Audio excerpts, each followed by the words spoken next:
Hello बच्चों। जो chapter हमने स्टार्ट किया था उसी में हम कंटिन्यू करेंगे।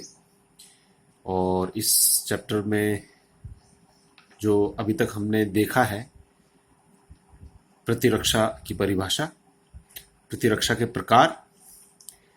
दो प्रकार की प्रतिरक्षा होती है, सहज प्रतिरक्षा और उपार्जित प्रतिरक्षा। सहज प्रतिरक्षा में हमने देखे थे कि कौन किस किस प्रकार के अवरोध शामिल हैं, और उसी प्रकार जो उपार्जित प्रतिरक्षा है वो उसकी विशेषताएं क्या होती हैं।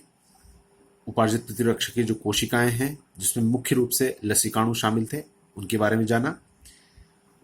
उसके बाद उपार्जित प्रतिरक्षा के प्रकार। दो प्रकार की उपार्जित प्रतिरक्षा होती है। एक को कहा जाता है एक्टिव इम्यूनिटी, सक्रिय प्रतिरक्षा, और दूसरे को कहा जाता है पैसिव इम्यूनिटी, निष्क्रिय प्रतिरक्षा। उसके बाद हमने प्रतिरक्षा में जो सबसे मुख्य प्रोटीन शामिल होती है उसकी संरचना के बारे में देखा था, प्रतिरक्षी अणु और उसकी संरचना। अब इसी में हम कंटिन्यू करेंगे और हम देखेंगे कि जो प्रतिरक्षी अणु होते हैं या प्रतिरक्षी जो होता है वो कितने प्रकार के होते हैं। तो प्रतिरक्षी जो होते हैं, एंटीबॉडीज जो होती हैं, वो 5 प्रकार की एंटीबॉडीज होती हैं, या इम्यूनोग्लोबुलिन्स कहें हम तो 5 प्रकार की इम्यूनोग्लोबुलिन्स होती हैं। पहली जो है वो है प्रतिरक्षी ग्लोबुलिन ए, यानी IgA। इसका बहुत सारा डिटेल में नहीं देखना है। ये इसकी उपस्थिति देखें, अगर ये पाई जाती है तो कहाँ पाई जाती है। ये जो नवदुग्ध होता है जिसको कोलोस्ट्रम कहा गया है उसमें पाई जाता है। ये लार, श्लेष्मा आदि में ये उपस्थित होती है।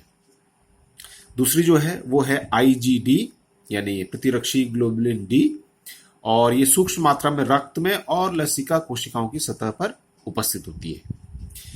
तीसरी है IgE, इम्यूनोग्लोबुलिन ई या प्रतिरक्षी ग्लोबुलिन ई। ये थोड़ा सा इंपॉर्टेंट है, इसलिए इसमें स्टार का मैंने एक चिन्ह लगा रखा है। तो ये जो प्रतिरक्षी होती है ये सूक्ष्म मात्रा में रक्त में उपस्थित होती है, और साथ ही मास्ट कोशिकाओं से ये विशिष्ट सहलग्नता दर्शाने वाली होती है। और जब भी हमें एलर्जी होती है उस वक्त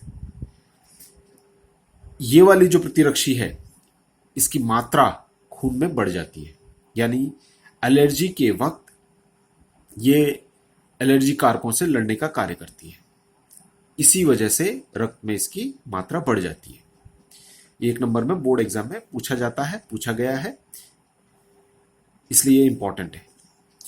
अगली है IgG, यानी प्रतिरक्षी ग्लोबुलिन जी। ये भी एक इंपॉर्टेंट प्रतिरक्षी है, और जितनी भी प्रकार की प्रतिरक्षी हैं उन सभी प्रतिरक्षियों में सबसे ज्यादा मात्रा में पाई जाने वाली ये प्रतिरक्षी है। ये लगभग 75% पाई जाती है, और इसकी विशेषता ये है कि ये एकमात्र ऐसी प्रतिरक्षी है जो कि अपरा को पार करने में सक्षम होती है, और मां से शिशु के शरीर में प्रवेश कर उसे निष्क्रिय प्रतिरक्षा प्रदान करने का काम करती है, जिसका कि हमने पहले जिक्र किया था, जैसे बात हो चुकी है कि निष्क्रिय प्रतिरक्षा कौन सी प्रतिरक्षा होती है। निष्क्रिय प्रतिरक्षा में प्रतिरक्षी अणु डायरेक्टली, बने बनाए प्रतिरक्षी अणु जो होते हैं वो डायरेक्टली शरीर को प्राप्त होते हैं। तो निष्क्रिय प्रतिरक्षा का एक उदाहरण जो है वो प्रतिरक्षी ग्लोबुलिन जी है, जो कि मां से शिशु के शरीर में प्रवेश कर सकती है, और ये इस प्रकार से शिशु को डायरेक्टली प्राप्त होती है। अंतिम जो प्रतिरक्षी है वो है IgM, इम्यूनोग्लोबुलिन M, प्रतिरक्षी ग्लोबुलिन M, और ये भी सूक्ष्म मात्रा में प्लाज्मा और अंतराली द्रव्यों में ये पाई जाती है। तो ये 5 प्रकार की प्रतिरक्षी जो हैं ये होते हैं, और इनके नाम और इनकी उपस्थिति और इनकी जो इंपॉर्टेंट फीचर्स हैं वो मालूम होने चाहिए। अब हम बात करेंगे इस टॉपिक का जो अंतिम हिस्सा है, सेकंड लास्ट हिस्सा, अंतिम हिस्सा तो नहीं बोलूंगा, सेकंड लास्ट हिस्सा है, वो है टीकाकरण और प्रतिरक्षीकरण। तो टीकाकरण शब्द जो है, ये टर्म जो है, ये आप लोगों ने पहले भी सुना होगा, टीका और टीकाकरण, और पहले भी इसके बारे में थोड़ा बहुत कभी पढ़ा होगा। जो टीकाकरण जो है, या जो ये क्रिया है, ये सर्वप्रथम अपनाई थी, सर्वप्रथम इस क्रिया का उपयोग किया था, टीकाकरण क्रिया का उपयोग किया था, वो एडवर्ड जेनर ने किया था। और उन्होंने इस क्रिया के फलस्वरूप चेचक और काउपॉक्स जो थे, इन रोगों के टीकों की खोज की थी। लेकिन टीका और टीकाकरण शब्द जो है, यानी वैक्सीन और वैक्सीनेशन शब्द जो है, इसका उपयोग सर्वप्रथम लुई पाश्चर ने किया था। तो प्रक्रिया का उपयोग सबसे पहले किया था एडवर्ड जेनर ने, और इस प्रक्रिया के फलस्वरूप उन्होंने टीकों की खोज की थी, मुख्य रूप से जैसे फॉर एग्जांपल चेचक और काउपॉक्स टीके की खोज की थी उन्होंने। लेकिन इस प्रक्रिया को नामकरण, इस प्रक्रिया का नामकरण जो किया था और टीका और टीकाकरण जो शब्द दिया था, वो लुई पाश्चर ने दिया था। तो ये मालूम होना चाहिए, ये भी एक नंबर में पूछा जाता है। तो देखें हम ये क्या होता है। वैसे तो ये दोनों ही जो हैं टर्म्स जो हैं, टीकाकरण और प्रतिरक्षीकरण जो हैं, ये आपस में गहन संबंध लिए हुए हैं। लेकिन हम कभी कभी मान के चलते हैं कि दोनों एक ही चीज है। अगर हम समझें तो हमें स्पष्ट ये समझ में आ जाएगा कि दोनों एक ही प्रकार के टर्म्स नहीं है, दोनों आपस में संबंध जरूर रखते हैं, लेकिन दोनों में कुछ अंतर है। तो देखें, जो टीकाकरण है, टीकाकरण में जो टीका होता है, वैक्सीन का इंजेक्शन जो होता है, वो वैक्सीन का इंजेक्शन के रूप में या ओरल डोज के रूप में लिया जाता है। यानी कि ये एक प्रक्रिया है, इस प्रक्रिया में जो टीका होता है, वैक्सीन होती है, उस वैक्सीन को इंजेक्शन के रूप में या ओरल डोज के रूप में, यानी मुंह के द्वारा लिया जाता है टीका। केवल यह प्रक्रिया, इतनी सी प्रक्रिया कहलाती है टीकाकरण। टीके को इंजेक्शन के रूप में लेना या ओरल डोज के रूप में लेना, यह प्रक्रिया, केवल इतनी प्रक्रिया कहलाती है टीकाकरण। और प्रतिरक्षीकरण क्या हुआ? इसमें न केवल हम टीके को इंजेक्शन या ओरल डोज के रूप में लेते हैं, बल्कि उसे ग्रहण करने के बाद शरीर जो होता है वो किसी पर्टिकुलर रोग के लिए, वो किसी रोग के लिए क्या होता है, इम्यून हो जाता है। तो हमने टीका लिया और टीका लेने के बाद जिस भी रोग का जो टीका लिया है, जो वैक्सीन ली है, उस रोग के लिए हमारा शरीर जो होगा वो इम्यून हो जाएगा। ये पूरा प्रोसेस जो होता है, ये पूरी प्रक्रिया जो होती है, वो प्रतिरक्षीकरण कहलाती है। यहां पर केवल लेना है, और यहां पर न केवल, यहां पर लेने के साथ साथ क्या है, यहां पर वैक्सीन जो है टीका लिया जाता है, केवल उतनी ही प्रक्रिया टीकाकरण कहलाती है। यहां पर वैक्सीन टीका जो है वो लिया जाता है, और लेने के बाद हमारा शरीर जो होता है वो उस रोग के लिए क्या होता है, इम्यून हो जाता है। ये चीज कहलाती है प्रतिरक्षीकरण। तो एक तरह से प्रतिरक्षीकरण जो होता है शरीर को टीकाकरण के बाद ही प्राप्त होती है। यानी पहले टीकाकरण होगा और टीकाकरण के बाद फिर प्रतिरक्षीकरण की जो प्रक्रिया होगी वो शरीर अपनाएगा। और जैसे टीकाकरण में देखें हम, टीकाकरण में क्या होता है, आप लोग बचपन से भी देखते आए होंगे। तो टीकाकरण में जो ये तो जैसे बताया कि इंजेक्शन के रूप में दिया जाता है या ओरल डोज के रूप में दिया जाता है, जैसे पोलियो की ड्रॉप्स पिलाई जाती हैं या इंजेक्शन भी लगाए जाते हैं कई टीकों के। तो जो इंजेक्शन होता है, अगर मान ले जाए, उस इंजेक्शन की जो वाइल होती है, जो सीसी होती है, उस सीसी में एक लिक्विड भरा होता है। उस लिक्विड में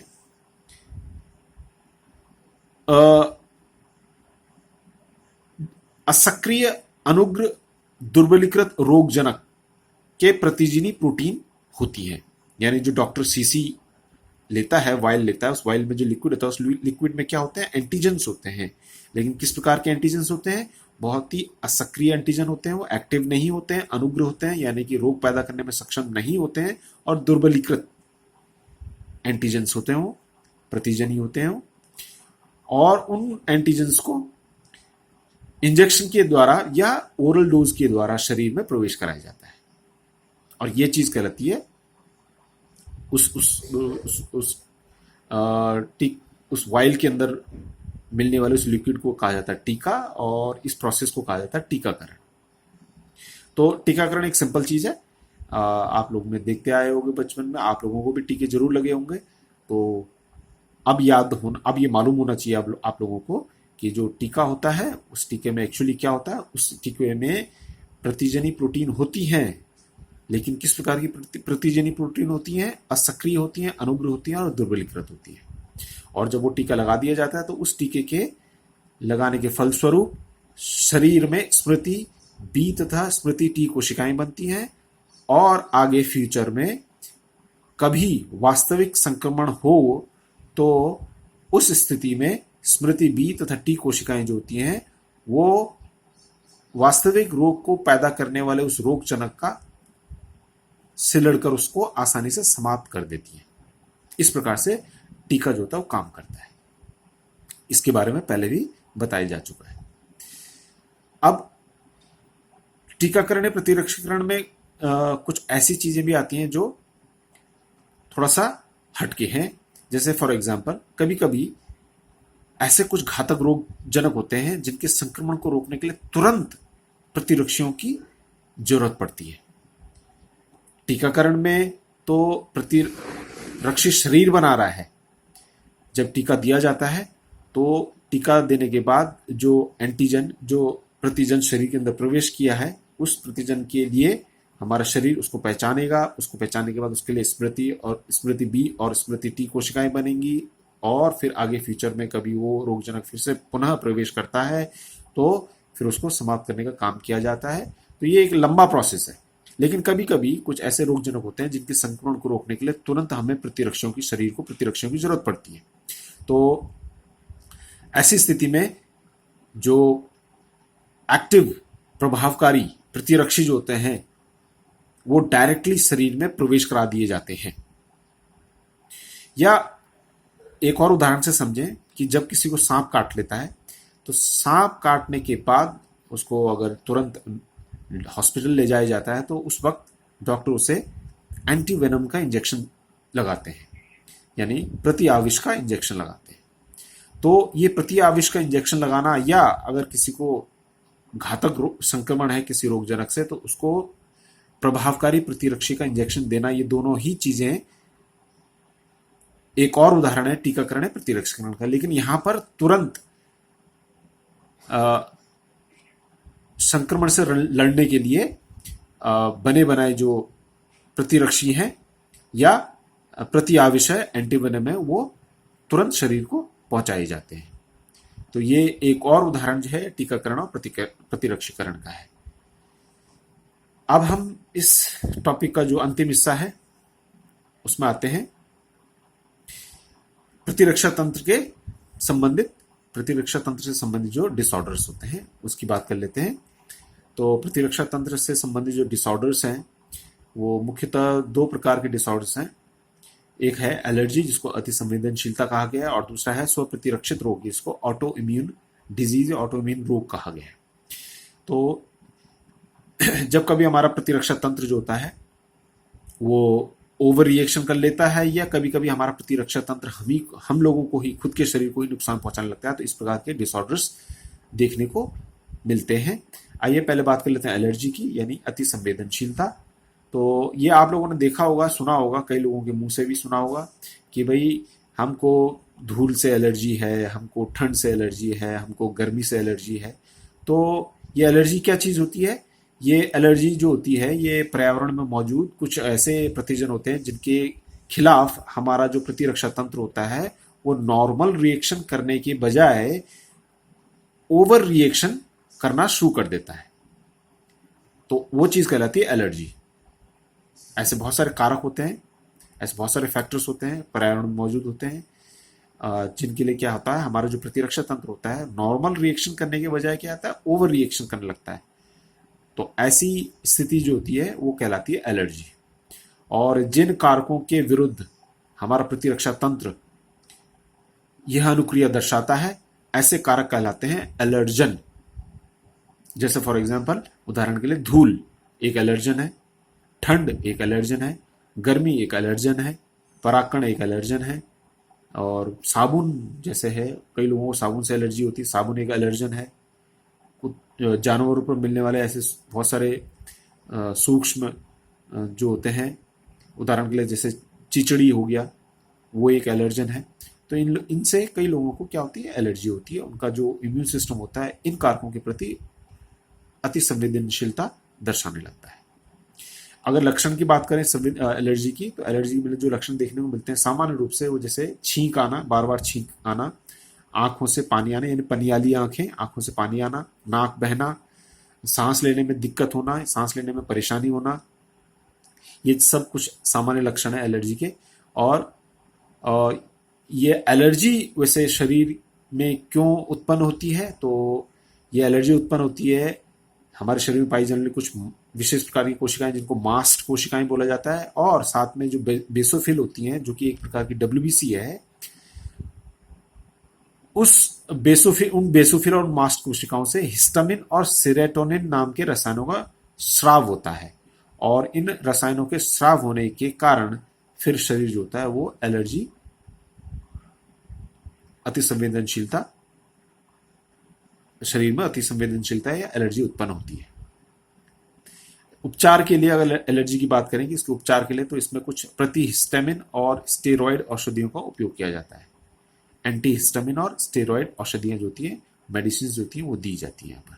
और अगर एलर्जी को समय रहते ट्रीट नहीं किया गया तो ये एलर्जी आगे चलकर दूसरे रोगों को जन्म देने का कार्य करती है, या ये एलर्जी दूसरे रोगों का होने का कारण बन जाती है। जैसे उदाहरण के लिए अस्थमा।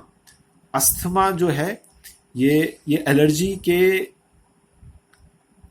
कारण ही अस्थमा जो है होता है। हे बुखार, ये भी एक उदाहरण है। एक्जिमा, ये भी एक उदाहरण है। तो ये कुछ ऐसे अन्य रोग हैं जो कि एलर्जी को अगर प्रॉपरली ट्रीट नहीं किया गया या समय रहते ट्रीट नहीं किया गया तो ये अन्य रोग जो हैं ये होने के शरीर में पूरे चांसेस होते हैं। अंतिम हिस्सा जो है वह है स्वप्रतिरक्षित रोग, ऑटो इम्यून डिजीज। तो जैसे आप लोगों को पहले मैंने बताया था कि हमारा जो उपार्जित प्रतिरक्षा तंत्र होता है, इस उपार्जित प्रतिरक्षा तंत्र की एक विशेषता ये होती है कि यह हमारे शरीर की कोशिकाओं को और बाहर से प्रवेश करने वाली कोशिकाओं को आसानी से डिफ्रेंशिएट कर सकता है, आसानी से पहचान सकता है, उनको विभेद कर सकता है। लेकिन कभी कभी अनजाने कारणों से हमारा प्रतिरक्षा तंत्र जो होता है वो स्वयं की शरीर की कोशिकाओं को ही प्रतिजन मानकर, यानी कि बाहरी कोशिका मानकर उनको नष्ट करने लगता है।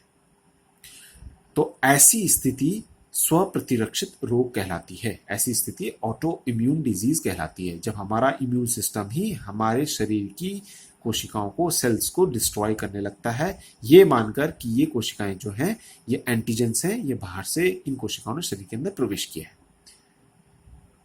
अभी तक वैज्ञानिकों को इसका कारण नहीं पता चल सका है, लेकिन ये कारण आनुवांशिक भी हो सकते हैं, और अभी फिलहाल इसके बारे में डॉक्टर को, वैज्ञानिकों को इस बारे में कुछ स्पष्ट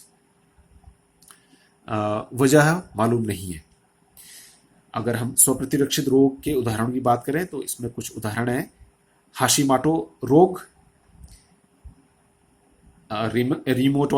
रिमोटॉइड आर्थराइटिस जिसको कहा जाता है आम वाती संधि शोथ, माइस्थीनिया ग्रेविस, ये कुछ ऐसे उदाहरण हैं जो कि स्वप्रतिरक्षित रोग में शामिल हैं। तो मैं समझता हूं कि आप लोगों को ये टॉपिक जो है मैं समझाने में कामयाब हुआ होऊंगा। बाकी अगले वीडियो में एक नया टॉपिक के साथ हम शुरुआत करेंगे।